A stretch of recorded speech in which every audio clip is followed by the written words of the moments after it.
Menteri Koordinator Bidang Politik, Hukum, dan Keamanan Menko Polhukam Mahfud MD memanggil 3 perwakilan institusi di bawah koordinasinya dalam sebuah rapat terbatas. Ketiga pihak yang sangat berkepentingan itu tak lain adalah Kementerian Hukum dan HAM, Kemenkumham, Kepolisian Republik Indonesia Polri, Kejaksaan Agung Kejagung, dan Komisi Pemberantasan Korupsi KPK. Dari Polri yang hadir dalam rapat terbatas itu adalah Kepala Badan Reserse Kriminal Kabes Reskrim Komjen Listio Sigit Prabowo. Sedangkan dari Kejagung diwakili Jaksa Agung Muda Tindak Pidana Kasus Jampitsus Agung Ali Mukartono. Wakil Ketua KPK Nawawi Pamolango sebagai representasi pihak KPK. Dan dari Kemenkumham juga hadir Dirjen Peraturan Perundang-undangan Profesor Widodo Eka Cahyana. Mereka sengaja dipanggil Mahfud MD untuk membahas peraturan Presiden Perpres terkait pelaksanaan supervisi pemberantasan tindak pidana korupsi di Indonesia.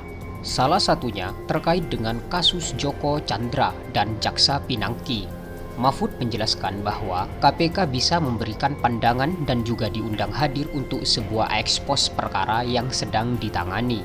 Kabes Reskrim Polri sudah memberi contoh langkah yang dilakukan dalam bentuk pelibatan di dalam gelar perkara di Polri, katanya.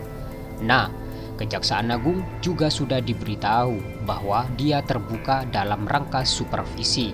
KPK bisa diundang untuk hadir ikut menilai di dalam sebuah ekspos perkara yang sedang ditangani.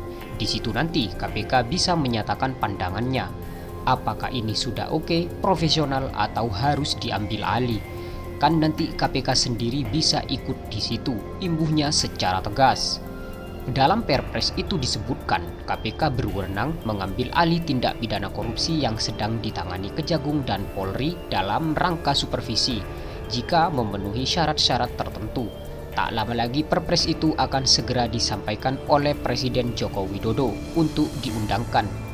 Mahfud melanjutkan, dari hasil pertemuan itu ada kesepakatan atau kesamaan pandangan tentang implementasi supervisi yang menyangkut pengambil alihan perkara pidana yang sedang ditangani Kejagung dan Polri. Perkara pidana kasus korupsi yang bisa diambil alih oleh KPK. Jadi menurut Undang-Undang Nomor 19 Tahun 2019, KPK itu berwenang mengambil alih tindak pidana korupsi yang sedang ditangani oleh Kejagung dan Polri dalam rangka supervisi. Ujar Mahfud MD usai gelar rapat terbatas dengan Kemenkumham, Polri, Kejagung, dan KPK di kantor Kemenko Polhukam Jakarta. Jakarta, Rabu 2 September 2020. Mahfud menjelaskan syarat-syarat tersebut sudah ada dalam undang-undang tersendiri. Menurutnya, pengambil alihan bisa dilakukan ketika ada laporan masyarakat yang tidak ditindaklanjuti, ada tumpang tindih penanganan antara pelaku korupsi maupun yang diperiksa, dan perkara yang berlarut-larut. Itu sudah ada di undang-undang dan disepakati menjadi bagian dari supervisi yang bisa diambil alih oleh KPK dari Kejaksaan Agung maupun dari Polri, tutur Mahfud MD menegaskan.